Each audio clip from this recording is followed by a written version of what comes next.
Mr. Silent Channel. Please don't skip the ads. Kabanata 1201 Anong kontrabida. Para kay Chuxia, ang sumunod na sinabi ni Jingzi ay napakasakit kaya gusto niyang saksakin ng espada si Jingzi hanggang mamatay. Siya ay tapat kay Merongshi, at hindi siya interesado sa posisyon ng Reyna, ngunit hindi siya umiwas kay Merongshi dahil gusto niyang mabuhay ng masaya si Merongshi. Katulad ngayon, bakit niya hinayla si Jingzi palayo? Hindi ba para sa katawan ni Merongshi? Ngunit si Jingzi ay malinaw na isang aso na kumagad kay Lu Dongbin, at sinisiraan niya ito ng husto at ganap na tinanggihan ang kanyang sariling kontribusyon. Dahil dito, medyo nanlamig si Chuxia at sa parehong oras ay labis na galit. Kapag ang isang tao ay nasa itaas, magagawa niya ang lahat. Tsaka babae yun. Papatayin kita. Si Chuxia ay nanginginig sa galit, pagkatapos ay binunot ang espada at direktang itinutok kay Jingzi. Ouch, gusto mo ba akong patayin? Galit din na tumawa si Jingzi, good guy, kahit na makialam ka sa negosyo ng ibang tao at sirain ang pagmamahala namin ng asawa ko, ngayon naglakas loob ka nang ituro sa akin ang espada. Halika, ang leeg ay narito, layunin at tumaga. Si Jingzi ay hindi natakot mula noong siya ay bata pa. Iniunat niya ang kanyang ulo, inilantad ang kanyang leeg, at diretsyong sumigaw. Ikaw. Si Chuxia ay talagang nakasakay sa isang tigre. Hindi siya naiintindihan ni Jingzi, siniraan siya, at tinanggihan siya, na ikinagalit niya. Ngunit nang bunutin niya ang espada, agad siyang nataranta. Pero ngayon sobrang nahihiya na siya, putulin na natin siya, saan niya kaya, o saan siya maglalakas loob na gawin ito? Kahit na gusto niyang patayin si Jingzi gamit ang isang espada, alam niyang hindi niya ito magagawa, at hindi niya magagawa. Ang pag-hack kay Jingzi hanggang mamatay ay isang maliit na bagay, ngunit ano ang gagawin ng Reyna? Ngunit huwag mo itong putulin. Naisigaw ko na ang mga salita, hindi ba ako, ang marengel na santo ng kaharian ng Yayaw, ay walang mukha? Nasa dilema si Chuxia. Ang babaeng minsang umiral na parang Diyos sa Yayaw Kingdom ay labis na naagrabyado na halos umiyak. Sa kabutihang palad, nakita ni Merongshi ang lahat at mabilis na inabot para hawakan ang kamay ni Chuxia, pinipigilan ang kanyang espada. Chuxia, hindi ka maaaring magalit ng ganito. Lahat tayo ay isang pamilya, at hindi ito ang unang araw na nakilala mo ang aking asawa. Ang kanyang bibig ay ganito. Bakit ka nagagalit sa kanya? Ang aking lalaki ay nakikipagtalo sa kanyang matalik na kapatid na babae. Nang sumiklab ang hidwaan, nakaramdam ng inis at katawa-tawa si Merongshi, kaya naaaliw lang siya sa bawat isa, at kasabay nito ay kailangan niyang pag-alitan si Jingzi na ginawa siyang lalaki at napakakapal ng balat. Pagkatapos ay tumingin siya kay Jingzi at sinabing, Mr. Ginoo, sa katunayan ay mali mong sinisi si Chuxia. Si Chuxia ay nag-aalaga sa akin habang nasa daan, at ginagawa niya ito para sa aking kapakanan ngayon lang. Sir, ginawa mo ang kasalanan kay Chuxia. For your own good. For your own good. Bakit tayo aalis?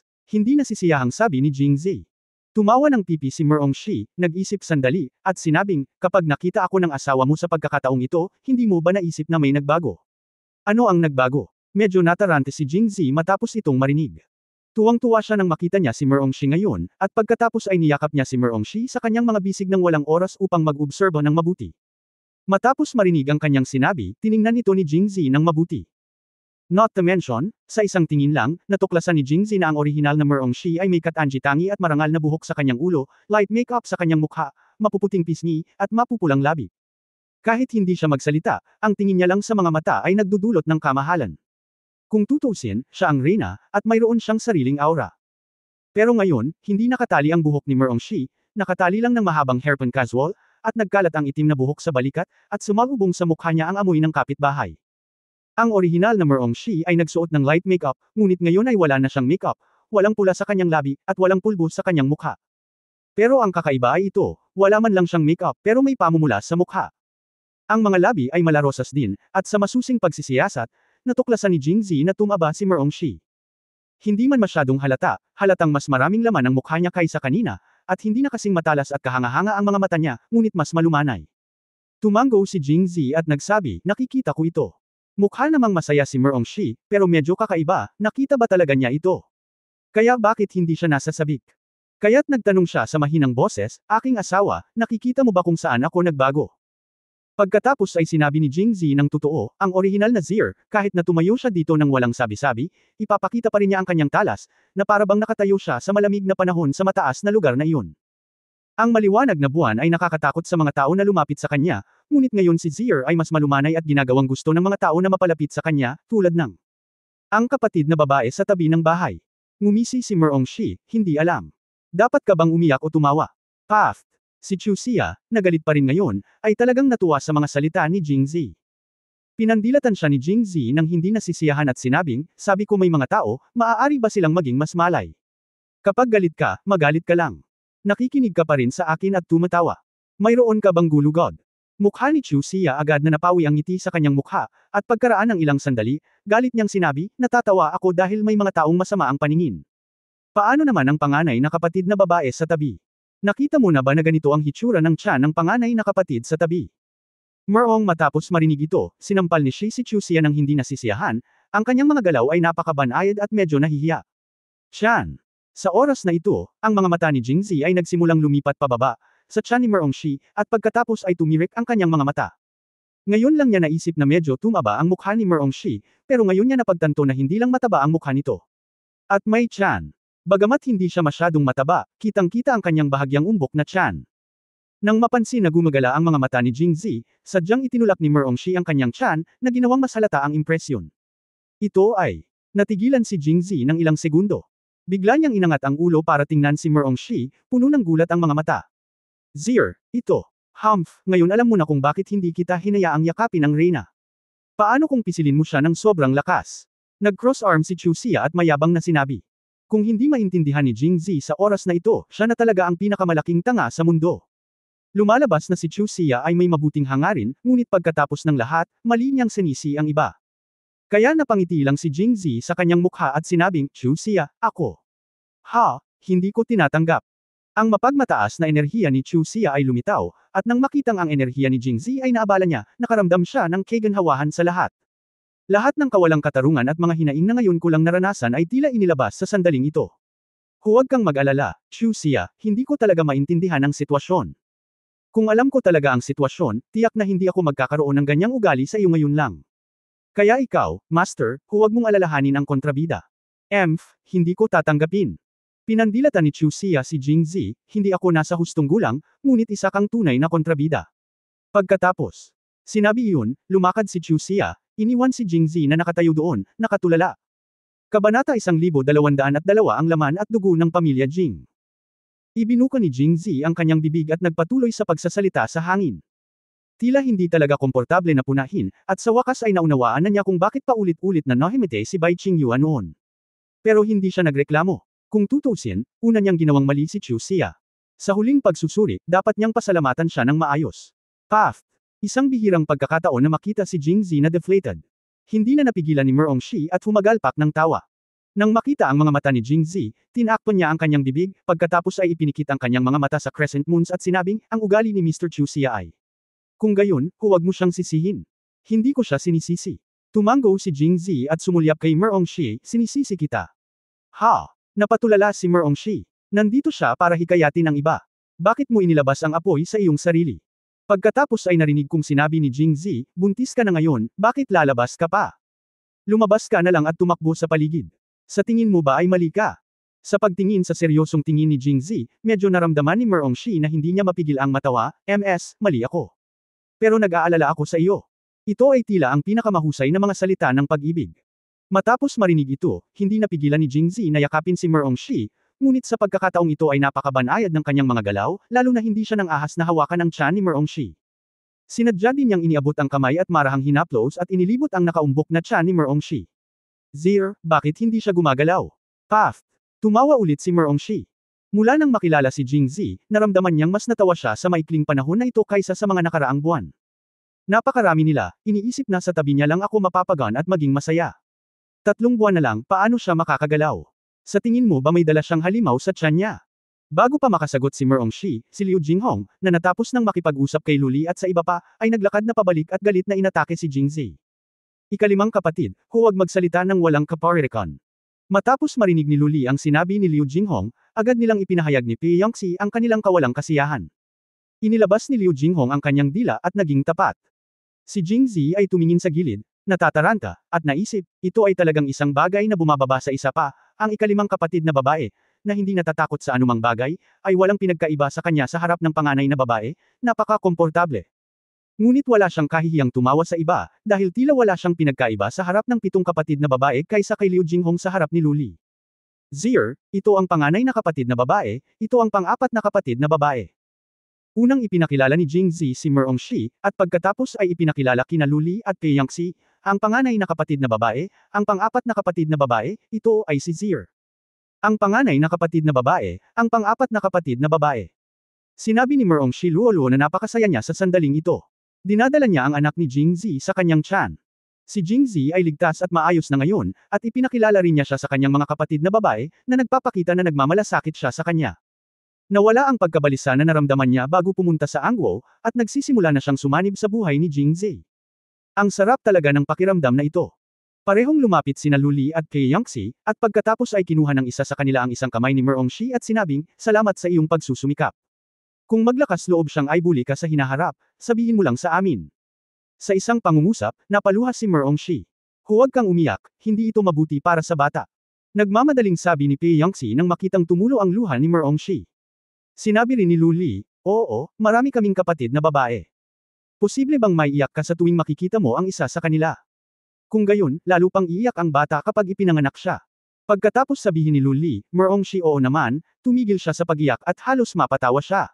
Napatulala si Jingzi sa tabi niya. Paano kaya nasasabi ng isang Mar-Engel at walang malasakit na panganay na kapatid ang ganoong biro sa iba? Alam mo, noong nakilala ni Luli si Qiu Chen noon, napaka-showy niya na hindi man lang siya naging maganda sa mukha. Ang paggamot na ito ay ibang-iba. Anyway, hindi ito pinangarap ni Jingzi. Humakbang din si Sumo Chen, iniunat ang kanyang kamay upang hawakan ang nakaumbok na tiyan ni Merongshi, at sinabing, "Napakamangha. Noong umalis ka noon, hindi pa rin ako naniniwala, ngunit hindi ko inaasahan na ilang araw lang ang lumipas, puno na ang aking tiyan. Bumangon ka na." Bahagyang nagreklamo si Luli, "Bakit ka nagkaroon ng anak sa iyong tiyan at tumakas? Ito ay 100 milya ang layo mula sa Laishi, ang kabisera ng Yayao Kingdom. Ano ang dapat ginagawa ko? Kung may mali, Elder, ngunit paano nasabi ng sino man ang mga bagay na iyon sa kanya? At ngayon ang pakiramdam ng pagiging inaalagaan ay napakasarap. Seryoso din ang itsura ni Peiyangxi, alam kong nag-aalala ka sa kanya, dahil pagkatapos naming mabalitaan ang insidente sa Jingzhou, nag-alala din kami sa kanya. Pero ang ganitong bagay ay masyadong delikado kung tutuusin. Ang bata sa tiyan mo ang pinakamahalaga ngayon, at kailangan mong paniwalaan siya. Ang itinuro sa akin ng ika-4 na kapatid na babae ay hindi na ako mangangahas na gawin ito muli sa hinaharap." Masunurin na sabi ni Merongshi. Dahil na rin siguro sa pagbubuntis niya o sa pagbabago ng status kaya hindi siya nang ahas na magsabi ng kahit ano sa harap ng kapatid. Dahil dito, mas malambot na ngayon si Merongshi kaysa dati, at wala na ang matalas na aura. Ito ay ganap na naiiba sa sitwasyon noong ako ay nasa Tit Fort at kasama si Zhou Xining sa Jingzhou. Masasabi lang na minsan talaga nakakapagpabago ng tao ang panahon. Nagkatinginan sina Luli at Peiyangxi at lalong nasiyahan matapos makita kung paano matatanggap ni Merongzigi, ang reyna ng Yayao, ang kanyang pagsaway ng hindi nagpapakumbaba o mayabang. Sa oras na ito, huminto si Luli sa pagtuturo kay Merongshi. Sa halip, ibinaling niya kay Liu Jinghong ang usapan at sinabing, "Lao, sadyang ignorante si Zier. Siya ay buntis at likas na mapusok. Pero paano ka? Hindi mo alam kung paano siya pipigilan. Hintayin mo siya. May bunggo sa daan. Pananagutan mo ba? Ako, paano ako magiging responsable? Si Liu Jinghong ay kumakain lang ng melon, kaya paano niya nalaman na kinakain niya ito? Hindi pa ito ang katapusan." Nang makita ito, nagsimula ring sabihin ni Peiyangxi, "Tama si sister. Medyo ignorante si Lao sa pagkakataong ito. Kung tutuusin, general ka rin, at hindi mo komprehensibong iniisip ang mga bagay-bagay. Ang dinadala ni Zier sa kanyang tiyan ay atin." Ako. Hindi nakaimik si Liu Jinghong. Nakapatong ang mga paa nito sa kanya. Ano ang magagawa ko kung gusto niyang lumapit? Pamahalaan. Hindi ko naman siya ikulong diba? Noong una ay gusto niyang pabulaanan, ngunit pagkatapos mag-isip tungkol dito, hinayaan niya ito. Lahat sila ay kapatid niya. Paano nakakahiya na magkaroon ng away sa labas? Kaya aminin mo na lang ang pagkakamali mo bilang isang mabuting sanggol. Pagkaraan, nagsimulang mag-chat ang 5 babae, ngunit hindi na kailangan si Jingzi. Walang pumapansin sa kanya. Tumabi si Chu Xia. Tumakbo si Jingzi at gustong magsalita ng ilang salita sa kanya, ngunit dumura si Chu Xia sa disgusto. Dir-diretsyong tumakbo palayo. Walang pagpipilian si Jingzi kundi tumabi at kausapin si Wang De, ang Deputy General ng Jinghong Cavalry, noong unang panahon. Kabanata 1203 Mahusay na kasakdalan. Kakaiba minsan ang pagkakaibigan ng mga babae. Malinaw na ito ang unang pagkakataon para sa ilang mga tao na makilala sila, ngunit sila ay naging tulad ng mga matandang magkaibigan na magkakilala sa loob ng maraming taon, masayang nakikipag-chat at tila kilalang kilala. Gayunpaman, mabilis itong naisip ni Jingzi. Halimbawa, si Luli, kung bakit napakalaban niya kay Qiu Qianqian nang makilala niya ito sa unang pagkakataon, ngunit nagustuhan niya si Merongshi nang makilala niya ito sa unang pagkakataon, ay dahil muntik na siyang mapatay ni Haring Jin at ng pinuno ng Qingyang para sa paggamot sa mga pinsala ni Qiu Qianqian. Kaya hindi maganda ang unang impresyon ni Luli kay Qiu Qianqian. Higit pa rito, bilang isang babae, tiyak na hindi magiging malapit si Luli sa ibang babae maliban sa kapatid ni Jingzi, ngunit iba si Merongshi dahil nasa tiyan niya ang anak ni Jingzi. Or to put it more seriously, mayroon siyang anak sa pamilya ni Jing sa kanyang tiyan, na kailangang bigyang pansin ni Luli. Bukod dito, si Merongshi ay buntis, ngunit anuman ang kanyang sariling kaganhawahan, pinangunahan niya ang hukbo hanggang sa Jingzhou upang iligtas si Jingzi.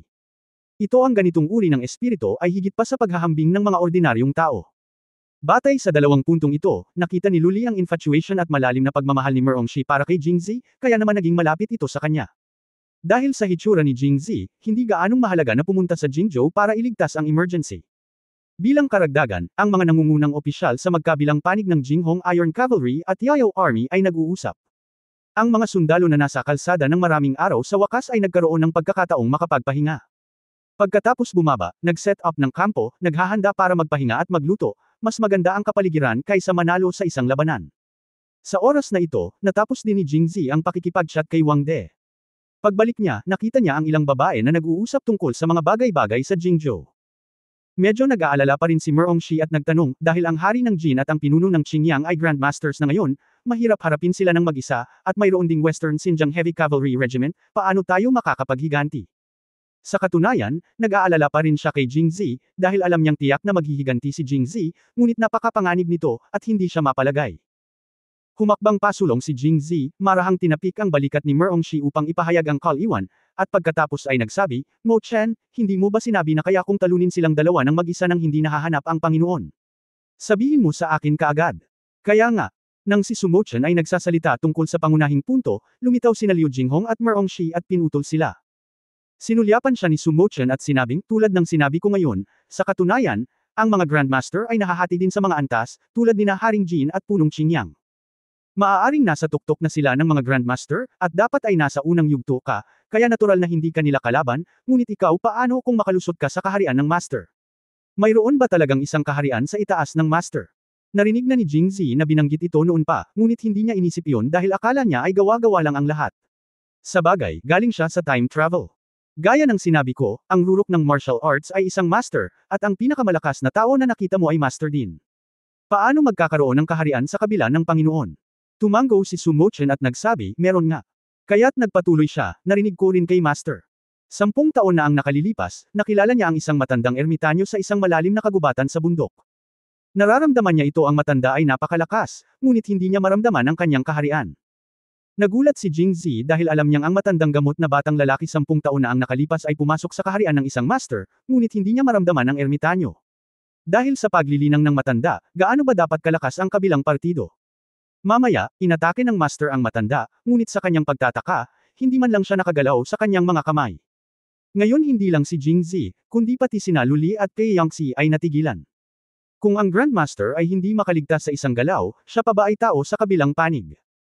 Hindi pinansin ni Sumo Chen ang kanilang gulat na mga ekspresyon at nagpatuloy, nalaman ni Master sa kalaunan sa pamamagitan ng bibig ng matanda na pagkatapos na masira ang tuktok ng Master, naroon talaga ang huling estado, na kung saan ay ang Great Perfection.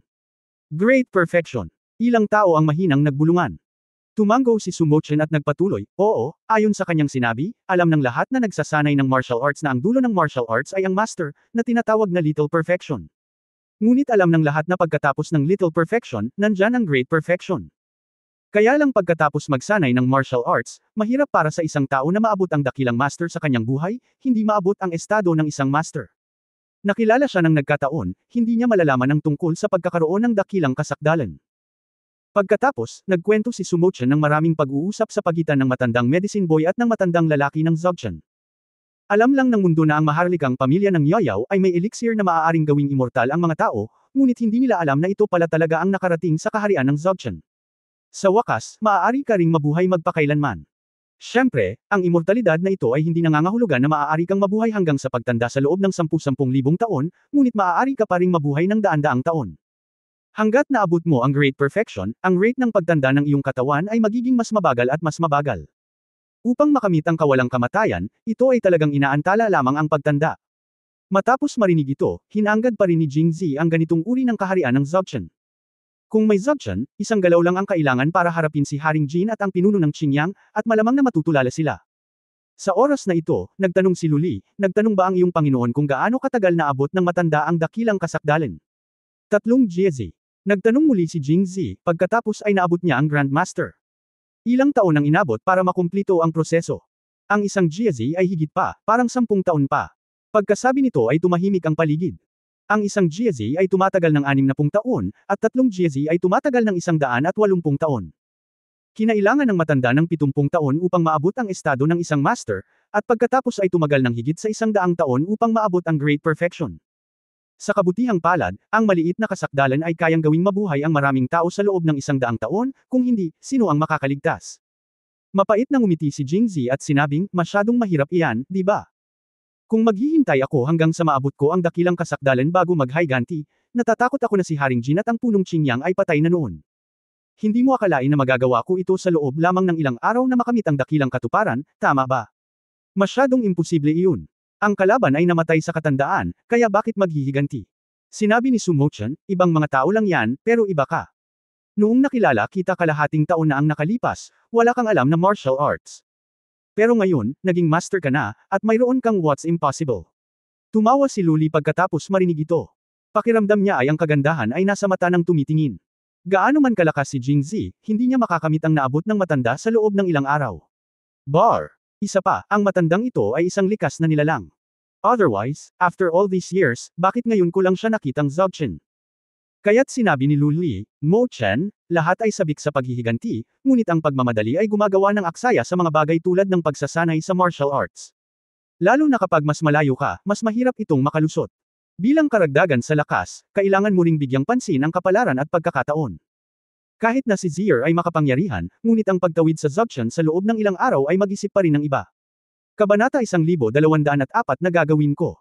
Dahil sa sinabi ni Luli, tumanggo sina Pei Yangxi at Jingzi bilang pagsang-ayon, habang mukhang nag-iisip si Merongshi. Sinulyapan ni Su Mochen si Jingzi at sinabing, ate, sa tingin mo imposible dahil hindi mo alam ang paraan ng pagsasanay ng asawa ko. Anong paraan ng pagsasanay? Halos kalahating taon nang magkasama sina Luli at Jingzi mula nang maghiwalay sila sa Mangshan.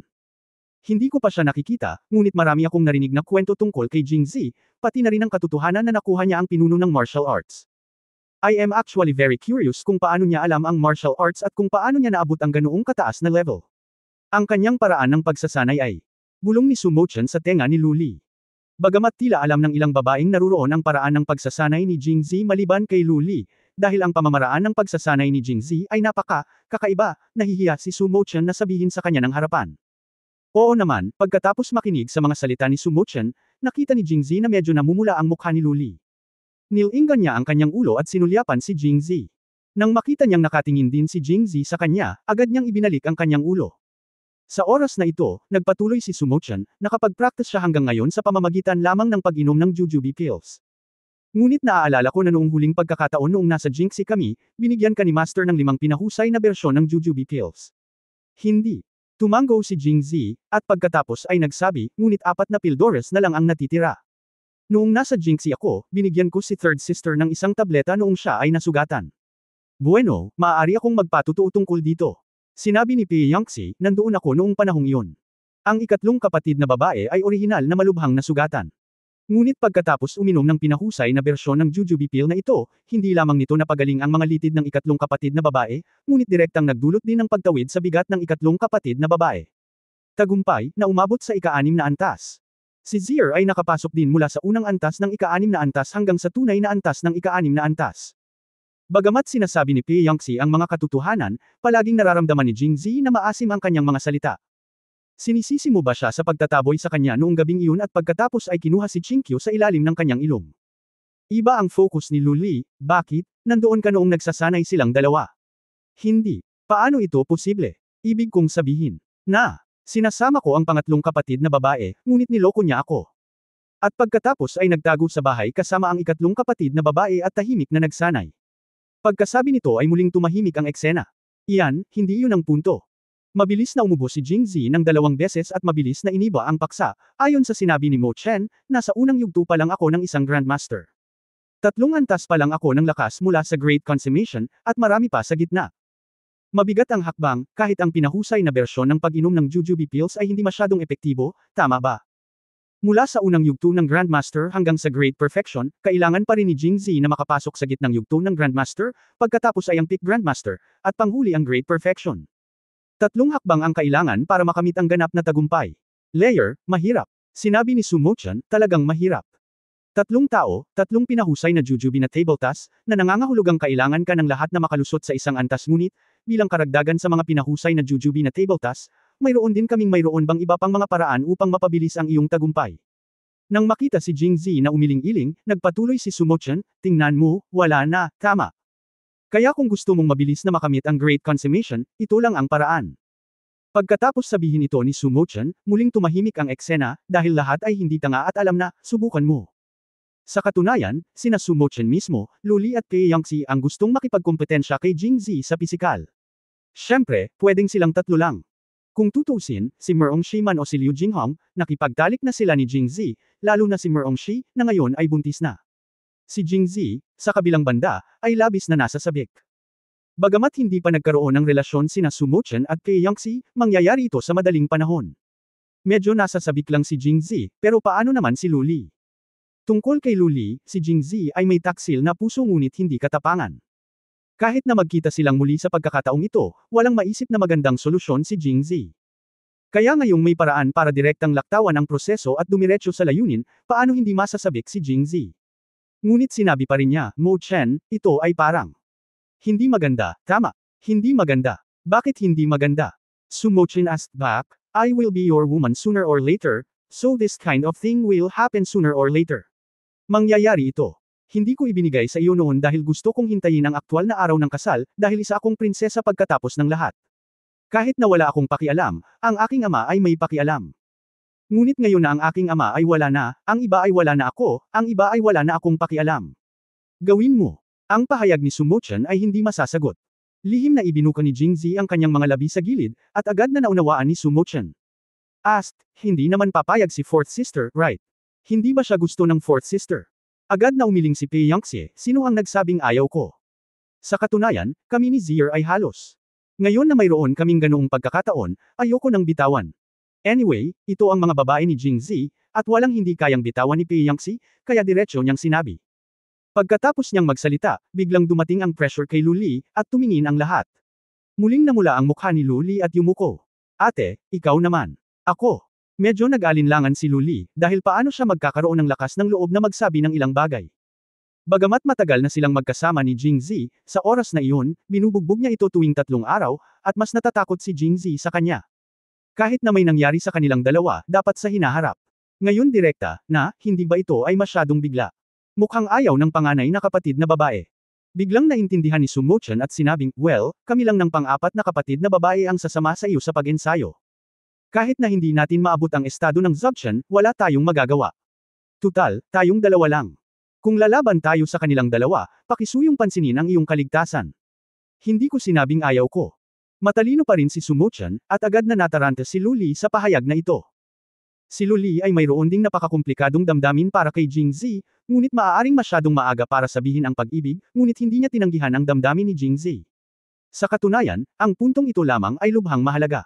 Alam mo, ang ugali ni Luli ay mas malamig kaysa kay Chinkyo at iba pa. Sa weekdays, pabayaan ang mga lalaki, siya ay walang malasakit sa ibang mga babae, kaya kung ikukumpara, si Jingzi ay sobrang pinapabor na. Bukod dito, ang usaping ito ay hindi lamang nagsasangkot ng relasyon sa pagitan ng mga lalaki at babae, kundi pati na rin tungkol sa kaligtasan ni Jingzi at kung siya ay makakapaghiganti. Wala siyang pakialam sa pangalan niya alang-alang sa paghihiganti sa kanyang mga magulang, kaya ano pa ba ang kailangan niyang ipag-alala? Akala ni Luli. Chapter 1205 Ako din. Nang makitang tila na antig si Luli, nakaramdam din ng kakaiba si Sumochan, mukhang napakabilis nito, tama ba? Bagamat tila hindi ito makatotohanan, hindi pa rin nakalimutan ni Sumochan na panunukso, kung gayon, pumayag ang panganay na kapatid, tama ba? Sumasang-ayon man siya o hindi, si Luli ay nasa pinakamatinding mood ngayon. Ito ay nakakalito, at hindi niya maiwasang sumang-ayon. Gayunpaman, hindi niya maibuka ang kanyang bibig nang direkta siyang sumang-ayon. Sa pagtingin sa kanyang nalilitong hitsura, agad na tumulong si Jingzi, Mo Chen, sa palagay ko hindi ito ang pinakamagandang oras para uminom ng pinahusay na bersyon ng Jujube Pills. Nakalimutan mo ako. Sinabi ko sa iyo noon na noong binigyan ako ni Master ng pinahusay na bersyon ng Jujube Pill, sinabi ba niya na may mga kondisyon para sa pag-inom nito? Naaalala ko. Sinabi ni Sumo-chan, hindi ba kailangan mong maging birhen? Marahil ang pinakamakabuluhang pagkakaiba sa pagitan ng pag-inom ng mga jujube na tabletas at ang pinahusay na bersyon ay ang kinakailangan para sa mga kababaihan, na nangangailangan ng kababaihan na magkaroon ng perpektong katawan. Kaya't muling sinabi ni Sumo-chan, posible bang nagdududa pa rin sa amin ang iyong asawa?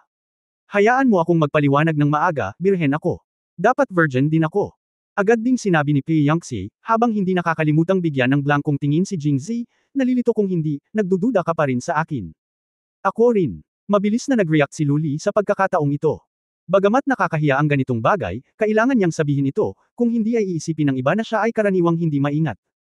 Tumango si Sumo-chan at tumingin kay Jingzi, tingnan mo, ang panganay na kapatid na babae, ang pang-apat na kapatid na babae, at ako ay lahat ay nakakatugon sa mga kondisyon, tama. Ikaw din, kaya bakit mo pa rin kami pinagdududahan? Kaagad na ikanaway ni Jingzi ang kanyang kamay, ano ang pinagsasabi mo? Ako bakit mo ito pinagdududahan? Ang kondisyong nabanggit ko ay isa pa. Kung ikukumpara sa dalawang kondisyon para sa pag-inom ng Jujube Pills, bukod sa kailangang maging birhen ang babae, mayroon pang isa, iyon ay, mas malapit ang kaharian ng babae sa lalaki, mas mabuti. Noon, kasama sina Chingqiu at Liu Jinghong, ang kanilang mga kaharian ay karaniwang pareho o isang antas lamang na mas mababa, upang makamit nila ang pinakamahusay na mga resulta. Ngunit ngayon, kahit na ang pinakamalakas na Luli ay may malaking agwat sa pagitan niya at ni Jingzi. Oo, medyo malaki ang pagkakaiba. Nang marinig ito ni Sumo-chan, ibinuka niya ang kanyang mga kamay at sinabing, nasa unang yugto ka na ng isang Grandmaster. Posible bang gusto mong humanap ng babaeng Grandmaster na gagamitin ng pinahusay na bersyon? Sa pagkakaalam ko, wala sa ating mga kapatid na babae ang Grandmaster. Paano kung maghintay ka hanggang sa maabot natin ang antas ng Grandmaster? Sa tansya ko, hindi ito gagana sa loob ng 3 hanggang 5 taon. Ito pa rin ang pinaka-optimistiko, kung hindi ay mas mahaba pa ito. Sa oras na ito, si Liu Jinghong, na matagal nang hindi nagsasalita, ay nagsalita. Sa totoo lang, maaari nating baguhin ang anggulo ng pag-iisip tungkol sa problema, bagaman mo ang mga kaharian ni Chen at ng kanyang dalawang kapatid na babae ay medyo naiiba kay Zir. Ang kapangyarihan ng pinahusay na mga pildores ng Jujube ay hindi ganap na ginagamit. Maaaring hindi maabot ni Zir ang ika-6 na antas ng kaperpekto at ang kapatid na babae ng Chen, ngunit ngayon ay nasa ika-6 na antas ng kaperpekto ni Chen ang pang-4 na kapatid na babae ay nasa gitna din ng ika-6 na antas, marahil maaari mong maabot ang master sa pamamagitan ng pag-inom ng pinahusay na bersyon ng Jujube Pills. Nang marinig ito ng 3 babae, nagliwanag ang kanilang mga mata. Oo, iniisip lang nila kung maaabot ba ni Jingzi ang kaharian ng Great Perfection, ngunit nakalimutan nila na kung ang isa sa kanilang 3 ay makakarating sa kaharian ng Grandmaster at makaharap ang ulo ni Qingyang at King Jin, siya ay magiging double Grandmaster. Laban sa dobleng Grandmaster, kasama ang iba pang 3 pang-6 na antas na Master, si King Jin at ang iba pa ay walang laban. Tumango rin si Sumo-chan at sinabing, mas matalino pa rin ang ika-5 kapatid. Muntik ko nang makalimutan ito. Ngunit sa aming 3, ang panganay na kapatid na babae ay mas malamang na maging Grandmaster.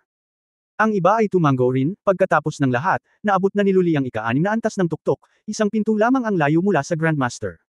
Sa pagkakataong ito, bumaba ang ulo ni Luli, at ang kanyang mga earlobe at leeg ay naging mas pula. Parang ganun.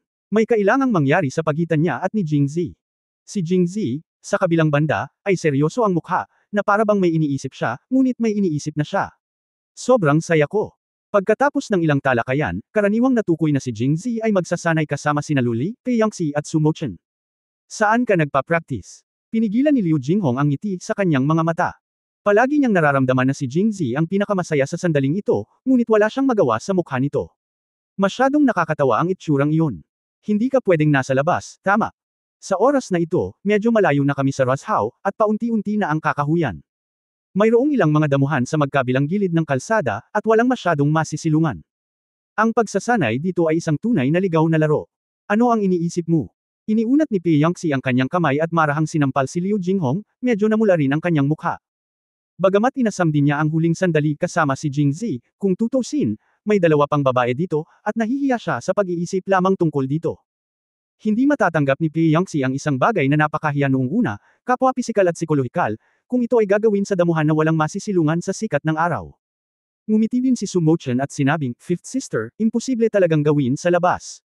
At least hindi ko matanggap. Fifth Sister, ayaw mo ng ganitong style, di ba? Na-interview mo na ba siya sa labas dati?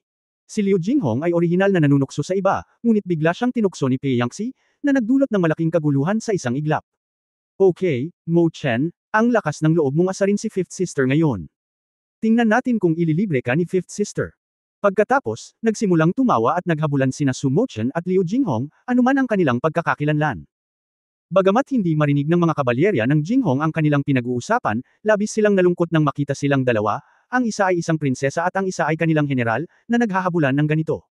Sa pagmamasid sa dalawa na naghahabulan, ang alaala ni Luli ay tila nabalik sa kanyang pagkabata.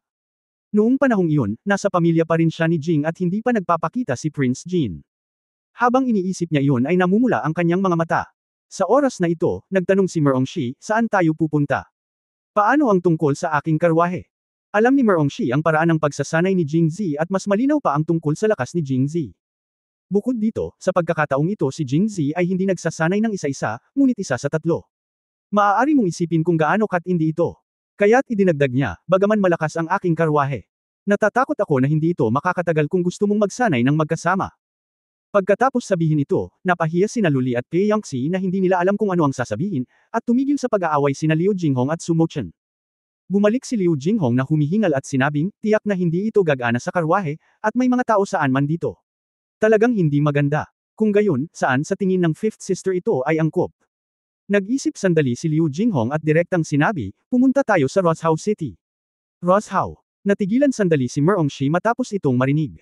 Nadama niya na ang sagot na ito ay mas masahol pa kaysa sa kanyang sariling mungkahi. Kung tutusin, natuto na sila kay Roshao. Dumating na si Joe, at kung bumalik sila, wala na silang magagawa, dahil nakasakay sila sa mga kabayo at karwahe, ngunit paano ang hukbo ng yayaw sa ilalim ng kanilang pamumuno? Hindi talaga magandang dagdagan ang kanilang load ng walang dahilan. Gusto pa ba nating bumalik sa atin ang hukbo? Kabanata 1206 na pagbalik sa lungsod para magsanay. Pinahahalagahan ni Merongshi ang oras na kasama niya si Jingzi at ang kanyang mga kapatid na babae, kaya kahit natumanggi siya sa kanyang puso, hindi niya ito tahasang sinasabi, ngunit nagtatanong. Matapos marinig ito, umiling si Liu Jinghong at sinabing, mas maganda ang ating Jinghong Iron Cavalry. Kung tutusin, lahat ay nakasakay sa kabayo. Bukod sa mga bukol, hindi ito masyadong nakakapagod. Ngunit ang iyong hukbong yayaw ay dumating dito mula sa Laishi sa pamamagitan ng mga bundok at ilog. Kung hahayaan natin silang bumalik ng ganito, natatakot ako na hindi matatag ang moral ng hukbo. Nang marinig ang pagsusuri ni Liu Jinghong, tumanggo si Merongshi, iniisip pa rin sa kanyang puso, si Liu Jinghong ay karapat-dapat na maging General Jinghong, at natural na hindi siya magbabago dahil sa mga personal na bagay. Sa direksyon ng marcha, napakalayo niya. Sa oras na ito, nagpatuloy si Liu Jinghong, sa panahong ito, ang lahat ay pagod na sa marcha. Magpahinga tayo sa lugar ngayon, at tayo ay muling magkakasama at aalis ng maaga bukas ng umaga. Sa atin naman, sabay tayong babalik sa Roshao at hihintayin si Zier na mag-practice ng kanyang kung fu. Pagkatapos ay pumunta ka na lang sa unahan at maabyutan sila. Pagkaraang marinig ito, tumanggo si Luli at sinabing, maganda ang mungkahi ng ikalimang kapatid na babae, sa tamang panahon para ibalik si Zier sa Roshao. Ate, narinig ko na gusto ko siyang pabulaykan sa Roshao. Joe, agad na nagsalita si Merongshi, ngunit pinigilan ni Luli, Zier, naiintindihan naming lahat ang iyong kalooban. Ngunit kailangan mong malaman na dinadala mo pa rin sa iyong tiyan ang anak ng aming pamilya Jing, kahit na nasa paglalakbay ka na ito walang panganib, ngunit ang bata ay hindi makayanan ang mga umbok. Kaya't pinakamahusay na manatili ka sa Roshao upang palakihin ang iyong sanggol. Sumang-ayon din si Pei Yangxi, sister, ang pinakamahalagang bagay para kay Zier ngayon ay ang alagaan ng iyong sarili, pati na ang mahabang paglalakbay. Hindi ko na matiis ang pagkabigla. Kapag nag-away ang dalawang hukbo, tiyak na magkakaroon ng mga eksena ng dugo at laman na lumilipad. How dare you watch it? Tumayo din si Su Mo Chen at ginawa ang huling conclusion, sa totoo lang, hindi mo kailangang mag-alala. Kapag nagpasya kaming pumunta sa Jingzhou bukas, kahit na hindi maabot ng aking asawa ang kaharian ng Zubchen, malamang na maabot niya ang tuktok ng master, at ang pinakamatandang kapatid na babae ay malamang na maabot ang kaharian ng master. Mga master, kasama si Jinghong Iron Cavalry, sa palagay namin ay nasa panganib pa rin kayo ni Yaoyao. Pagkatapos ng ilang panghihikayat ng kababaihan, sa wakas ay nakadama ng kagaanan si Merongshi, at pagkatapos ay ipinaliwanag nila ang kanilang mga sarili, at pagkatapos ay sinundan ni Jingzi ang kanyang mga kababaihan ay babalik sa Roshao upang magsanay ng martial arts. Sa pag-iisip ng matinding labanan ngayong gabi, tuwang-tuwa si Jingzi na nais niyang makakalipad kaagad pabalik sa Roshao. Ang pabalik-balik dito sa Roshao, hindi banggitin ang paglalakad, kahit nakasakay sa kabayo, ay mag-aaksaya ng maraming oras. Ngunit para sa mga ekspertong tulad nila, basta gumamit ka ng qinggang, sapat na ang sandali ng pagsisikap. Sa 5 babaeng naruroon, tanging si Merongshi lang ang hindi marunong martial arts. Nang marinig ni Chu Xia na ibabalik si Merongshi sa Roshao, talagang masaya siya. Pagkatapos ng lahat, nang magpasya si Merongshi na sumugod sa Jingzhou mula sa Laishi, siya ang mga tutol. Ngayong makakabalik na si Merongshi sa Roshao at alagaan ang sarili, agad niyang hinayla ang karwahe. Bagamat medyo mabagal, wala pa ring problema sa pagpapabalik kay Merongshi sa Roshao bago magdilim. Gayunpaman, nang makita ang ibang mga tao na naghahanda upang lumipad pabalik, si Merongshi ay naiinggit pa rin at tumingin kay Jingzi na may hitsura na tila nagsusumamo. Naunawaan din ni Jingzi at nakangiting sinabi, huwag mong abalahin si Chu Xia na pabalik-balik. Lilipad lang ako pabalik kasama si Zier sa aking mga bisig. Ito, posible ba? Sabi ni Chu Xia na may pag-aalala. Nag-aalala ka pa rin ba kapag pinaalis ko si Zier? Bakit, sa tingin mo ba ay sadyang itatapon ko ang asawa ko, o ang bata sa tiyan ng asawa ko? Natigilan ka agad si Chu Xia. Oo, siya rin nag-aalala ka, si Jingzi ay asawa ni Merongshi at ama ng bata sa kanyang tiyan. Mas gusto niya siya kaysa sa iba. Ngunit kahit na ganoon, si Chu Xia ay pinandilatan pa rin ng mata si Jingzi, kaya mo bang magsalita ng maayos? Ano ang ginagawa ni Yin at Yang? Pakiramdam niya ay sinadya ito ni Jingzi, para maghiganti ng pribadong paghihiganti. Nang makitang hindi nakaimik si Chu Xia, naging komportable si Jingzi sa buong paligid, at pagkatapos ay binuhat niya si Merongshi at lumipad patungo sa Roshao City kasama si Luli at ang iba patulad ng ginawa niya noong nasa labas sila ng Jingzhou City. Pagkaraan ng ilang sandali, maraming tao ang lumitaw sa labas ng Roshao City. Si Yuli ay nananatili sa pader ng lungsod nitong mga nakaraang araw. Nang makita niya si Jingzi na lumilipad mula sa malayo, naisip niyang malabo ang kanyang mga mata. Hindi siya nag-react hanggang sa tinawag siya ni Jingzi mula sa lungsod. Pagbukas ng pinto at pagtanggap kay Jingzi at sa iba pa, nagtanong si Yuli, President Jing, ano ka? Habang nagsasalita, lihim na naisip ni Yuli na si Jingzi ay kahanga-hanga. Nang umalis siya, may iniwan siyang babae at kinuha ang isa pa. Babae, nang bumalik sila sa pagkakataong ito, nagdala sila ng isa, dalawa, tatlo. 5 babae sa kabuuan. Ang paghanga ni Yuli kay Jingzi ay kasing tuloy ng isang malakas na ilog. Bumalik tayo para pag-usapan kung paano aatakihin si Haring Jin. Sabay-sabay, tingnan natin kung ilang granada ang ginawa ni Chen Chen. Dalhin mo sila pag alis mo bukas. Tumango si Yuli. Nakita rin niya ang kapangyarihan ng mga granada. Kung ang bawat sundalo sa lungsod ng Roshao ay nilagyan ng ilan, maglalakas loob siyang hamunin ang Western Xinjiang Heavy Cavalry Regiment at ang Southern Qianlu Army. President Jing, si Miss Qiu ay nagtatago sa kwarto mag-isa mula noong umalis ka. Nag-overtime siya sa paggawa ng mga granada. Dadalhin kita doon ngayon din. Dahil doon, handa na si Yuli na manguna. Hindi na kailangan, puntahan na lang natin ang sarili natin. Pasigaw na sabi ni Sumo Chen. Bumalik sila sa pagkakataong ito hindi talaga para kumuha ng mga granada syempre, kailangan pa nilang kumuha ng ilang granada. Pagkatapos ng lahat, sila ay nag-aaway it will come in handy sometimes. Bumalik sa Roshao, may mas mahalagang bagay na naghihintay sa kanila. Naturally, mas kaunting mga tao ang nakakaalam tungkol sa ganitong uri ng bagay, mas mabuti.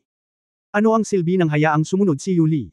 Okay. Your Highness. Your Highness. Bagamat maraming babae ang ibinalik ni Jingzi, si Luli lang ang kilala ni Yuli.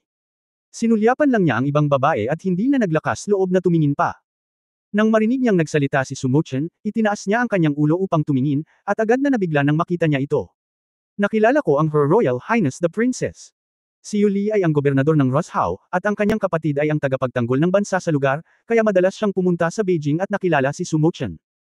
Tumango si Sumo Chen bilang tugon at sinabing, Gobernador Yu, pumunta ka at gawin mo ang iyong trabaho. Maaari tayong pumunta sa lungsod mismo. Oo, kamahalan. Umalis si Yuli nang hindi na nagsasalita. Si Qiu Chen ay nasa bahay pa rin ng mahistrado sa oras na ito, kaya't si Jingzi ay kumuha muna ng ilang babae doon. Napakunot ng noo si Luli nang makita niya ito, dahil pakiramdam niya ay bumalik sila sa Roshao para magsanay, kung gaano ito kahalaga syempre, hindi lang niya nagustuhan ang proseso ng pagsasanay, ngunit nag-ensayo siya para sa kapakanan ng pagsasanay, pagkatapos ng lahat, ito ang tanging paraan upang makaganti. Marahil sa pamamagitan lamang ng pag-iisip sa paraang ito ay mas nakadarama si Luli ng katahimikan, ngunit ngayon ay wala na siyang lakas ng loob na pag-usapan ang tungkol kay Qiu Chen, dahil siya ay sobrang nataranta pagkapasok sa Roshao. Ilang sandali pa ay dumating na ang prefect. Dinala ni Jingzi ang 5 babae sa looban kung saan naroon si Chen, at direktang sumigaw. Chen. Kabanata 1207 Panzi Cave. Simula nang umalis si Jingzi, naging abala si Qiu Chen sa paggawa ng mga granada. Ito ang tanging bagay na maaari niyang gawin para kay Jingzi ngayon, kaya siya ay napaka-attentive. Nang marinig ang boses ni Jingzi, naisip ni Qiu Chen na naghahalusinate siya, ngunit tumayo pa rin siya at binuksan ang pinto para tingnan. Sir, bakit po kayo bumalik? Puno ng pagtataka ang mukha ni Qiu Chen nang makita niya si Jingzi na sumulpat sa labas ng pinto. Pagkatapos, nakita niya ang mga babae na sumusunod kay Jingzi, at nakita na niya ang karamihan sa kanila noon. Nakita na niya si Luli, at medyo natatakot pa rin siya. Nakilala niya si Pi Yangxi noong nasa Jingxi siya, at nakilala rin niya si Merongshi noong nagpunta siya sa Jingzhou noong nakaraang pagkakataon, ngunit sa pagkakataong ito kumpara sa huling pagkakataon, halatang, mas sporty, si Merongshi. Para sa dalawa pang babae, pareho silang maganda, ngunit hindi pa sila nakita ni Qiu Chenchen. May na-encounter ako on the way, kaya bumalik ako. I'll tell you more about it later. I'll introduce it to you first. Kaya ipinakilala ni Jingzi sina Su Mochen at Liu Jinghong kay Qiu Chenchen, at ipinakilala rin si Chenchen sa Chenchen. Kung ikukumpara kay Luli, ang ugali ng ibang babae kay Qiu Chenchen ay napakaamo, na naging dahilan ng pagkapuri ni Qiu Chenchen. Pagkatapos, nag-chat sila sandali at sinabi kay Qiu Chenchen ang layunin ng pagbalik sa Ross House sa pagkakataong ito. Nang marinig ni Qiu Chenchen na magsasanay si Jingzi kasama sina Luli, Su Mochen at Pi Yangxi, nagulat pa rin siya dahil alam niya kung ano ang ibig sabihin ng pagsasanay na ito. Si Su Mochen at Pi Yangxi ay mas mahusay, ngunit paano si Luli? Pumayag din ba siyang mag-kung fu kasama ang asawa? Palihim na sinulyapan ni Qiu Chenchen si Luli. Tila naramdaman ni Luli ang kanyang peripheral vision at hindi naglakas loob na tumingin sa kanya. Namula ang mukha niya at napalingon siya sa gilid. Sa oras na ito, sinabi ni Qiu Chenchen, dahil ang aking asawa ay bumalik sa pagsasanay, huwag mag-aksaya ng oras at magsanay ng maaga. Ngunit nagpaplano ka bang magsanay dito? Ang patio na ito ay espesyal na inilaan ni Yuli para kay Qiu Chenchen. Hindi basta-basta papasok ang mga katulong, ngunit umiling si Jingzi. Sa tingin ko ay hindi maganda ang lugar na ito. Napakaliit nito at walang kapaligiran para sa pagsasanay. Ano sa palagay mo, panganay na kapatid? Sa isang pangungusap, sinira ni Luli ang kanyang mga depensa. Pulang-pula ang mukha niya na tila tubig na tumutulo mula sa mukha niya. Paano siya nagkaroon ng lakas ng loob na magsalita? Ngumiti si Jingzi at tumingin kay Pi Yangxi, ano sa palagay mo, fourth sister? Namula ang mukha ni Pi Yangxi at pinandilatan niya si Jingzi, ngunit wala ring sinabi. Sa tingin ko ay hindi ito maganda. Hindi kalakihan ang bakuran na ito, at may mga katulong na dumadaan paminsan-minsan. Kung maririnig nila tayong nagsasanay, hindi maganda pa rin. Pinakamabuting humanap ng nakatagong lugar. Bago makapagtanong si Jingzi, si Su Mochen ang nagsabi nito mismo. Ngumiti si Jingzi at tumango, at sinabing, mukhang gustong sumama sa akin ni Mo Chen. Dadalhin kita sa magandang lugar. Isa lang ang lugar sa Ross House City na sa tingin ni Jingzi ay mapupuntahan niya. Hindi natatakot si Jingzi na ma-eavesdrop at mapanood habang nagsasanay sa isang paraisong kaharian na mas magpapadama sa kanya ng pananabik. Ang lugar na ito ay Wuxian Pavilion.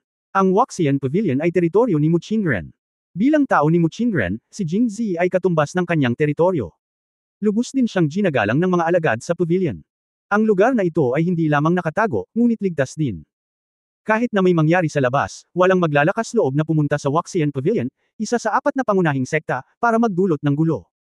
Ang pinakamahalagang bagay ay ang mga disipulo sa Wuxian Pavilion ay pawang babae, kaya hindi natatakot si Jingzi na sumilip sila sa pagsasanay. At naisipan ni Jingzi na iwan dito sina Qiu Chenchen at Merongshi pagkatapos nilang umalis. Una, para sa kaligtasan, at pangalawa, kung may mangyari, mas maginhawang hanapin ang mga babaeng alagad na ito. Presidente Jing. Ang babaeng disipulong nagbabantay sa gate ng Wuxian Pavilion ay sumigaw nang makita niya si Jingzi mula sa malayo. Ano? Presidente Jing. Si President Jing ba talaga? Nasaan si President Jing? Tingnan ko. Kasunod ng boses ng nagbabantay na babaeng disipulo, narinig ng iba pang mga babaeng disipulo ang tunog at lumabas ang lahat.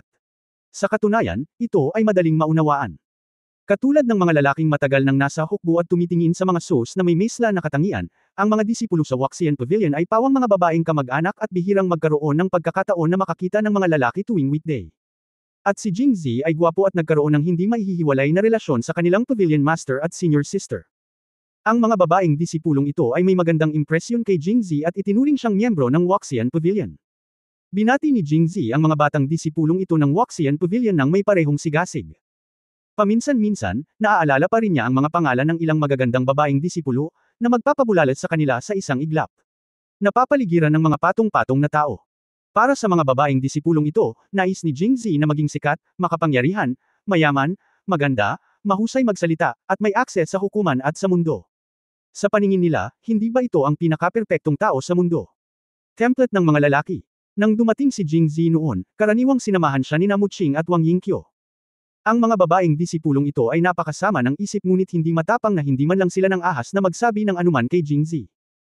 Ngayong parehong wala na sina Muching at Wang Yingqiu, para bang wala sa bahay ang tigre at ang unggoy ang hari kaya nagmamadali silang kausapin si Jingzi ng buong sigasig na hindi natutuwa ang mga ordinaryong tao na tiisin ito. Mahal na mahal si Jingzi sa Wuxian Pavilion kaya naiwan sa tabi ang 6 na babae na sumama sa kanya. Nagkatinginan ang 6 na babae at nagtawanan sa kanilang sarili. Buti na lang, alam ko nang maaga na pupunta ako sa Wuxian Pavilion, kung hindi ay iisipin kong papasok ako sa Pansy Cave. Sabi ni Su Mochen. Sa kasikatan ng pahayagan ng Dawn, naging kwentong pambahay sa Jingzhou ang kwento ng unggoy, kaya hindi nakakagulat na masabi ni Su Mochen ang tungkol sa Pansy Cave. Hindi lang si Su Mochen, kundi kahit sinong babae mula kay Jingzi, maging ang mga tulad ni Qiu Chenchen na hindi pa nakakabasa ng mga pahayagan, ay talagang narinig ni Jingzi na nagkwento ng mga unggoy, para maunawaan nilang lahat ang plot ng Pansy Cave. Ito ay mas malakas kaysa sa Pansy Cave. Umiling si Liu Jinghong sa gilid, iilan lang ang goblin sa Pansy Cave, tingnan mo kung ilan ang naririto. Hindi ba? Kilala ko rin si Muching. Ito pala ay kailangan niyang tawagin siyang Pavilion Master mo, ngunit mula ngayon, kailangan na niya tayong tawaging kapatid. Napatingin si Pi Yangxi sa mga babaeng disipulo ng may pagmamalaki, at pagkatapos ay nagpatuloy, sa susunod na magkita tayo, ate. Kailangan ko siyang bigyan ng leksyon at hilingin sa kanya na pangalagaang mabuti ang kanyang mga disipulo. Bakit lahat sila ay kumikilos na parang hindi pa sila nakakita ng lalaki? Pagkatapos magsalita ni Pi Yangxi, talagang lalaki si Qiu Chenchen. Medyo gusot, iniisip niya kung sasama ba siya sa iba pang mga kapatid na babae at magsasabi ng ilang salita, o kung paano mabilis na makakasama. Pagkatapos mag-isip tungkol dito, sinabi rin ni Qiu Chenchen, mga kapatid, huwag mag-alala. Dahil nananatili kami ng kapatid na reyna sa Wuxian Pavilion sa pagkakataong ito, natural na babantayan ko silang mabuti at tuturuan sila ng leksyon. Ipaalam sa kanila kung gaano kalakas ang ating mga kapatid na babae. Ipaalam sa kanila na walang pagkakataong mapalapit sa kanilang asawa. Kabanata 1208 Sister Wife. Si Qiu Chenchen din ang pinakanamumukod tanging disipulo ng dating palasyo ng Tungtian, ngunit sa sandaling ito ay seryoso siya sa pagtuturo sa maraming babaeng disipulo ng Wuxian Pavilion. Siya ay tumingin napaka mapagpakumbaba, makajos, at nakakatawa. Gayunpaman, nagsumikap din si Qiu Chenchen. Nang makasama niyang muli si Jingzi, muntik na niyang mapatay si Jingzi, na naging dahilan upang ang kanyang panganay na kapatid na si Luli ay puno ng mga opinyon tungkol sa kanya. Si Qiu Chenchen ay taos pusong natakot. Ang orihinal na kaakit-akit na karakter na walang takot ay wala na, dahil alam niya na kapag talagang pinakasalan niya si Jingzi, ang mga araw na iyon ng pakikipag-away at pagpatay ay tiyak na mawawala, at kailangan niyang manatili sa bahay ng may kapayapaan ng isip. Ang pagpapalaki ng asawa at pagpapalaki ng mga anak, at kung paano makisama sa ibang babae o kapatid na babae, ay magiging isang mahalagang aral. Hindi lang siya ang babae sa pamilya, at mahirap kahit na mas mataas ang ranggo, kaya lalo na gusto ni Qiu Chenchen na magkaroon ng magandang relasyon sa kanyang mga kapatid na babae. Ang pangatlong kapatid na babae, si Qingqiu, ay hindi magsasalita tungkol dito, dahil bago sila nagkita ni Jingzi, madalas silang magkatagpo at magkaroon ng hindi magandang relasyon. At ngayon ay malamig ang pakikitungo sa kanya ng panganay na kapatid, kaya hindi makaupo si Qiu Chenchen. Kailangan niyang gumawa ng isang bagay upang maibalik ang kanyang imahe. Sure enough, nang matapos siyang magsalita ay hindi na nila napigil ang tumawa nang makitang sikat pa rin siyang mangkukulam sa mundo, pero ngayon ay ibinaba niya ang kanyang katayuan at parang batang babae ang nasabi dahil sa galit sa harap nila. Anong pinag-uusapan niyo? Ang kaninang tense na mukha ni Luli ay lumuwag na ngayon. Kaming magkapatid ay parang mga bandido lang. Hindi ka dapat magkaroon ng anumang salungatan sa kanila dito. Lahat tayo ay magkakapatid. Kapag pupunta tayo sa Jingzhou sa hinaharap, hindi ba't kailangan nating makilala si Muchingren at ang iba pa? Ngayon ay may pagkapatas. Paano tayo magkakasundo sa hinaharap? Malumanay na sabi ni Luli, ngunit si Qiu Chenchen ay halos mapaiyak. Dahil ang pagsasabi nito ay nangangahulugang tinanggap na siya ni Luli sa kanyang puso. Hindi mo ba narinig na sinabi niyang, magkapatid tayong lahat? Alam ito ni Qiu Chenchen, at dapat isama siya ng lahat. Naiiyak siya sa tuwa at sinabing, tama si sister, tiyak na hindi ako magkakaroon ng anumang salungatan dito, bukod sa pag-aalaga sa kapatid na Reyna, gagawa ako ng ilang granada sa natitirang oras. Sa pagtingin sa maingat na tingin ni Qiu Chenchen, humakbang pasulong si Pi Yangxi. Inakbayan niya ito at nakangiting sinabi, Chenchen, huwag mo lang siyang pakinggan. Bagamat siya ang panganay na kapatid na babae, maaaring may mga bagay na hindi mo pa naiintindihan. Pagkatapos ng pagsasanay ngayon, sa palagay ko ay magiging katulad na rin ngayon ang kanyang iniisip. Magiging iba ito. Pagkatapos, maaari kang hilingin na turuan ang mga babaeng disipulong ito araw-araw. Pang-apat, huwag kang magsalita ng walang kaparirikan. Nagpakatanga si Luli at pinandilatan si Pi Yangxi, nang umiti din. Hindi siya nag-isip ng anuman, ngunit patuloy na nabulunan, kung hindi ka naniniwala, malalaman mo pagkatapos mong subukan ito. Well, sa tingin ko tama ang pang-apat na kapatid na babae. Tumulong din sina Su Mochen at Liu Jinghong, at ilang mga babae nagkagulo sila, at naantig si Qiu Chen dahil alam niyang tinutulungan siya ni Pei Yangxi na makisama sa bilog, at napakasaya niya. Pagkatapos ng buong quarter ng isang oras, natapos ni Jingzi ang pakikipag-usap sa mga masigasig na babaeng disciple sa Waxian Pavilion, at pagkatapos ay sinabi sa kanila ang layunin ng kanyang paglalakbay. Syempre, ang sinasabi ni Jingzi ay tungkol sa paghihiganti. Nanatili dito sina Chen at Merongshi upang magpagaling, at pagkatapos ay nagpractice ng kung fu dito ng isang gabi. Ang partikular na proseso ng pagsasanay ay hindi binanggit. Kailan? Narinig ito ng mga babaeng alagad, agad silang tumango ng madalas. Niloloko mo ba ako? Ang kanilang Pavilion Master at Senior Sister Yuan Master ay hindi mapaghihiwalay sa lalaking nasa harapan nila. Ang kanyang mga gawain ay katulad ng kanilang mga gawain sa Waxian Pavilion. Paanong tatanggi ang mga babaeng disipulo? Paano ka makakatanggi? Pagkatapos magsalita, tumingin ang mga babaeng disipulo sa anim na napakagandang babae. Hindi nila maiwasang makaramdam ng kaunting hiya sa kanilang sarili, ngunit sumang-ayon pa rin sila sa kanilang mga puso. Ang mga babae sa paligid ni Pangulong Jing ay dapat kasing ganda ng kanilang Panginoon at nakatatandang kapatid na babae, kung hindi, paano sila magiging karapat-dapat sa isa't isa? Kailangang makipag-sex sa kanya. Kung alam ni Jingzi na ang kanyang imahe sa mga mata ng mga babaeng disipulong ito ay tumaas sa ganoong kataas na antas, malamang na mapapahiya siya sa mahabang panahon. Okay, pwede na tayong pumasok. Nakangiting sabi ni Jingzi, na sa wakas ay nagkaroon ng pagkakataong lumapit sa kanyang anim na babae at bumalik mula sa mga babaeng disipulo. Gayunpaman, nang makita niya ang anim na babae na nakatingin sa kanya na may sabik na mga mata, napakamot si Jingzi sa kanyang ulo at awkward na tumawa at sinabing, ito. Ang mga disipulo ng Waxian Pavilion ay talagang masyadong masigasig, haha. Tumango si Lu Li, walang ekspresyon. Sabi, bueno, talagang sila ay masigasig sa araw. Kaagad na idinagdag ni Liu Jinghong, sana maging masigasig sila sa araw, at huwag maging masigasig sa gabi. Itinaklap ni Pei Yangxi ang kanyang mga kamao at pinag-krus ang kanyang dibdib na may panunuya sa kanyang mukha, oo.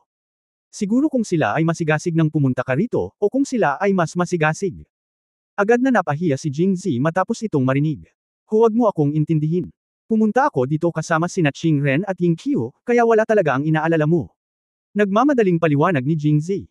Nako, kasi nakasunod silang dalawa, hindi naman sila masyadong enthusiastic, di ba? Itinagilad ni Qiu Chen ang kanyang ulo at nagtanong ng hindi nakakapinsala sa kanyang mukha. Sumulyap si Jingzi sa kanya at naisip na si Qiu Chen ay mukhang kaawa-awa ngayon at hindi pa nakakasama sa kapaligiran ng kanyang mga kapatid na babae. Isa pa, kakakilala pa lang niya at niligtas niya. Ikaw at ako ang umasa sa isa't isa. Oras, ito ay dapat na nakakatulong sa kanya. Kaya agad siyang tumango at sinabing, tama si Chen. Nung pumunta ako dito kanina, hindi sila masyadong masigasig. Tsaka gentleman ako, ano ang inaalala mo? Pagkatapos sabihin iyon, lihim ding ginamit ni Jingzi si Qiu Chen. Sa isang tingin, lihim niyang pinuri ito sa pagtulong sa kanya sa gulo. Sumulyap din sa kanya si Qiu Chen, ngunit ang tingin iyon. Nagmukhang, may nagawa siyang mali. Bago ito mapag-isipang mabuti ni Jingzi, sinabi ni Su Mochen, tingnan mo, inamin mo na.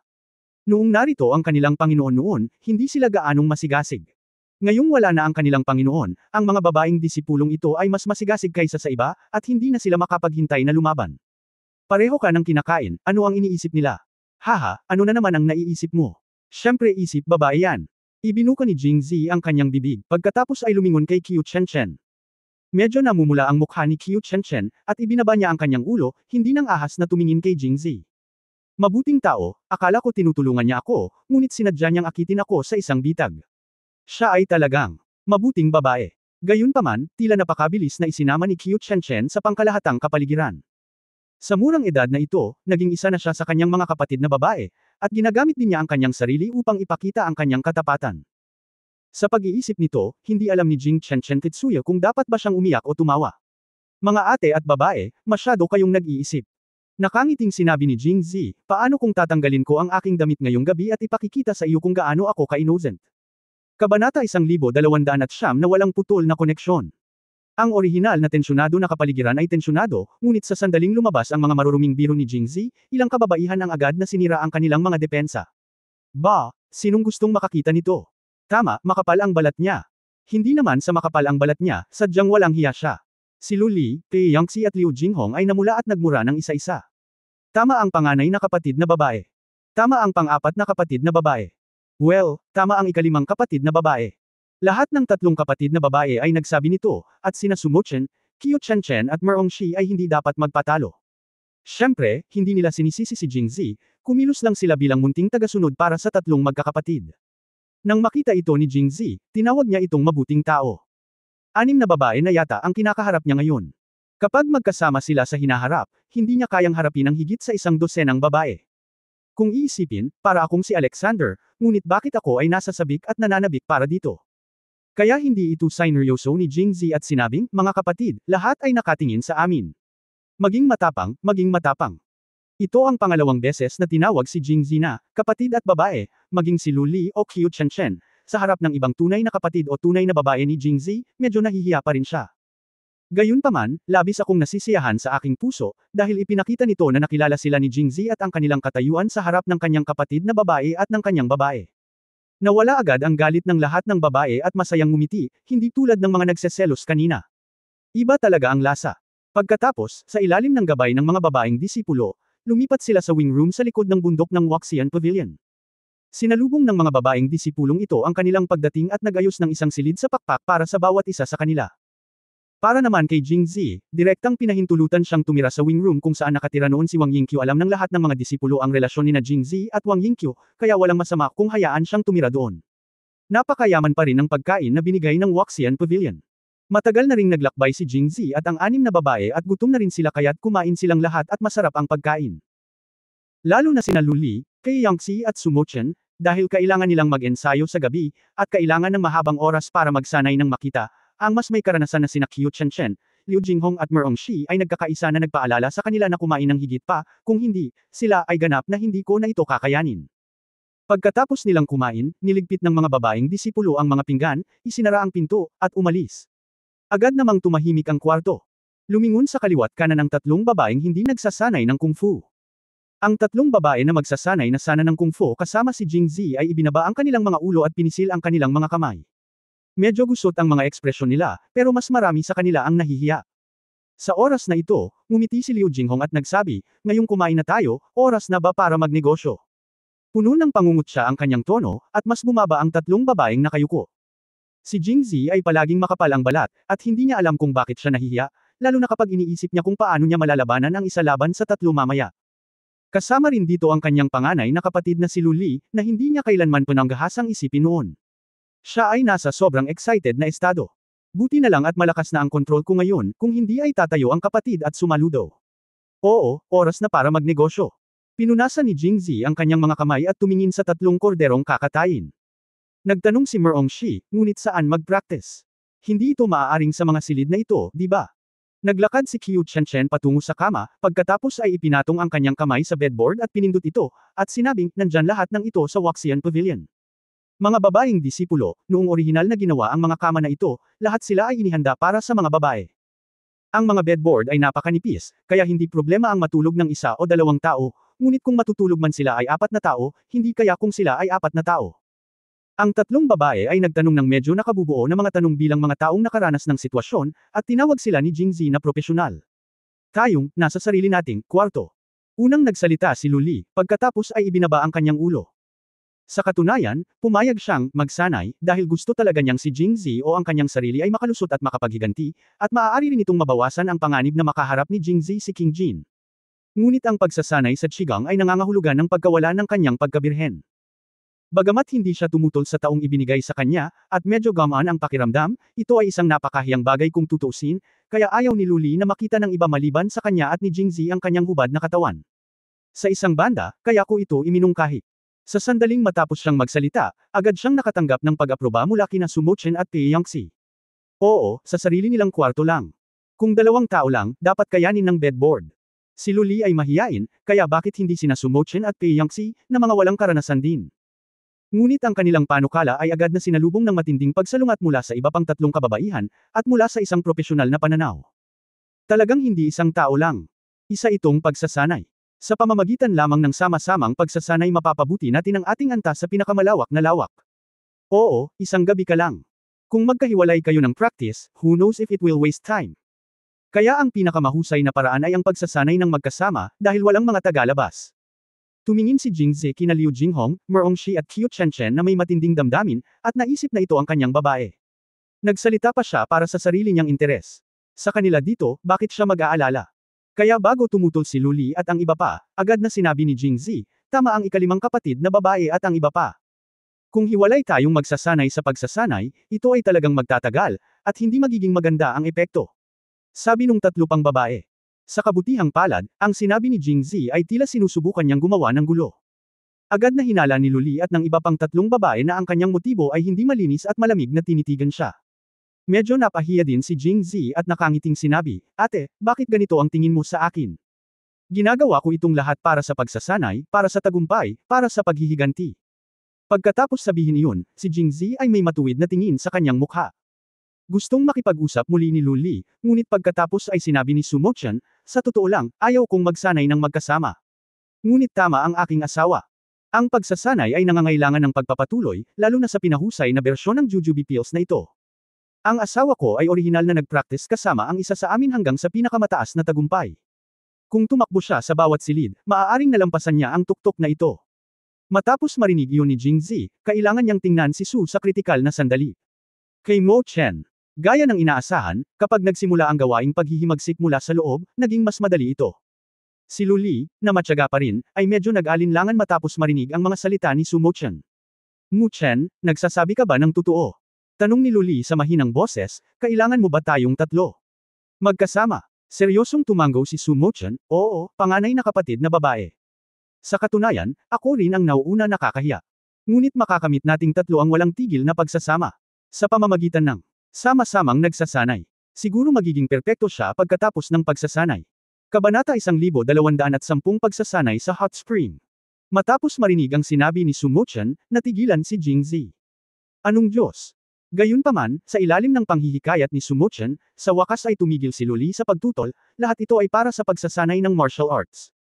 Inaaliw pa rin niya ang sarili sa kanyang puso. Nang makitang walang pagtutol ang panganay na kapatid na si Luli at ang prinsesa na si Sumo-chan, natural na sumunod si Piangxi sa uso at nanatiling tahimik. Tuwang-tuwa si Jingzi, okay, dahil maaga pa at marami pang oras, magsanay tayo ng martial arts. Mr. Sir, kung sabay tayong magsasanay ng martial arts, malamang na mas hindi nararapat ang silid na ito. Sa oras na ito, mayroong simuling nabuhay ang tanong sa isip ko. Pinag-uusapan lang pala ng mga taong ito kung magkakasama silang mag-practice, pero walang nakasolve sa problema ng practice location na itinaas noon. Nakangiting sinabi ni Jingzi, kapag nagsasanay ka, natural na kailangan mong humanap ng maluwag at komportableng lugar. Maliit at awkward ang kwartong ito, kaya talagang hindi ito angkop. Pagkatapos ay medyo mahiwagan niyang sinabi, alam ko, sa likod ng bundok ng Waxian Pavilion, may isang lugar na hindi lamang bukas na lupain, ngunit mayroon ding natural na mga hot spring. Ito ang pinakamagandang lugar para magsanay. Matapos marinig ang tungkol sa isang lugar, biglang naunawaan ng mga babae kung bakit nagsimula si Jingzi sa simula. Don't panic, nakaisip na pala siya ng lugar para makapag-practice. Sina Qiu Chenchen, Merong Shi at Liu Jinghong ay talagang sobrang inggit sa kanilang mga puso.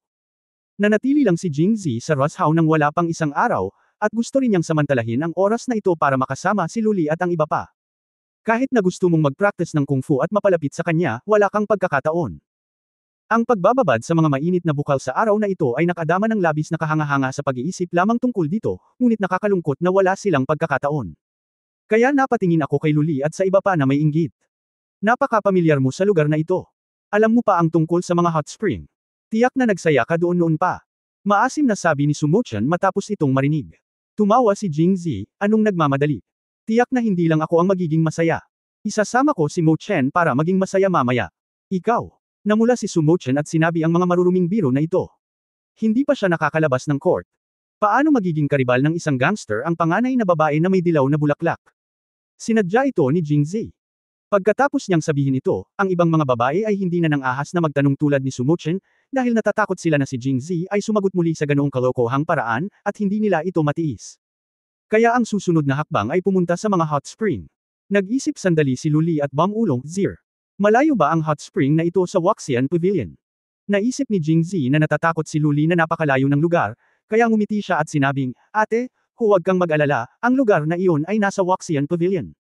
Ang bundok sa likod ng pavilion ay medyo malapit dito. At saka, nakakalipad tayo, para makarating tayo doon sa isang kisap mata. Matapos marinig ito, hindi nagpakita ng masayang ekspresyon si Luli. Sa halip, nag-aalala niyang sinabi, Zir, ang mga disipulo ng Waxian Pavilion. Karaniwan ba kayong nagpupunta sa hot spring? Matapos marinig ito, naunawaan ni Jingzi ang ibig sabihin ni Luli. Nag-aalala siya na baka makapasok ang mga disipulo ng Waxian Pavilion kapag dumaan sila. Dahil ang mainit na bukal na ito ay para sa mga disipulo ng Waxian Pavilion upang magsanay at maligo, kaya sila ay madalas na pumunta doon. Magsasalita pa sana si Lu Li, nakangiting sinabi ni Jingzi, ngunit ang mainit na bukal na ito ay nahahati sa ang mga disipulo ng Waxian Pavilion ay karaniwang pupunta sa malaki. Kung ang maliit, ito ay kay Qingren. Walang mga disipulong karaniwang pumupunta doon. Katulad ng sa Jingxi, ang mga hot spring ay hiwalay. Binigyan sina Jingzi at Mu Qingren ng pagkakataong mag-master at mag-apprentice, isang dragon at 2 phoenix. Hindi masama iyon. Tumango si Lu Li, halatang mas gamaan ang loob. Dati, naisip niya na ang hot spring ay pinagsasaluhan ng lahat.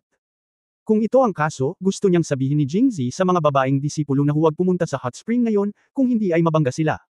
Wala talaga siyang mukha para makitang may gumagawa nito. Nagtanong si Liu Jinghong, malayo ba ang 2 hot spring na ito? Umiling si Jingzi at ngumiti, ang mga bukal sa mainit na bukal na ito ay napakakonsentrado. Dati, mayroon lamang isang malaking mainit na bukal. Nang maglaon, pagkatapos maging master ng pavilion si Qingren, hinayaan niya ang people na magtayo ng pader sa gitna. Kaya mayroon lamang isang manipis na pader sa pagitan ng malaki at maliliit na hot spring. Tanong ni Liu Jinghong na nakataas ang kilay. Nang makitang tumango si Jingzi, umiling si Liu Jinghong at kumaway, hindi ito gagana.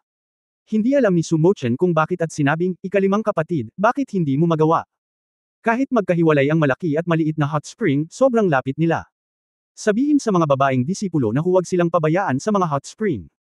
Parehong bago sina Lu Li at Su Mochen, kaya hindi nila maintindihan ang ibig sabihin ni Liu Jinghong.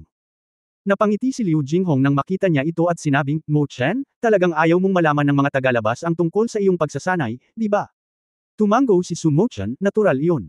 Ngunit kung ang mga babaeng disipulong iyon ay nahiwalay lamang sa iyo sa pamamagitan ng isang pader, tiyak na maririnig ko ang iyong mga boses. Kung ganoon ay hindi na lang tayo mag-uusap. Inosenteng sabi ni Pei Yangxi. Huwag kang magsalita. Ngumiti si Liu Jinghong, sa oras na iyon, sa palagay mo kaya mo pa bang kontrolin ang iyong sarili? Mu Chen, ikaw. Namula agad ang mukha ni Pei Yangxi. Gusto niyang gumanti, ngunit bigla niyang naisip ang oras na nasa karwahe sila ni Jingzi at hindi maganda ang ugali ni Jingzi sa kanya. Ito ay ganap na wala sa aking kontrol sa oras na iyon, kaya't agad akong tumigil sa pagsasalita.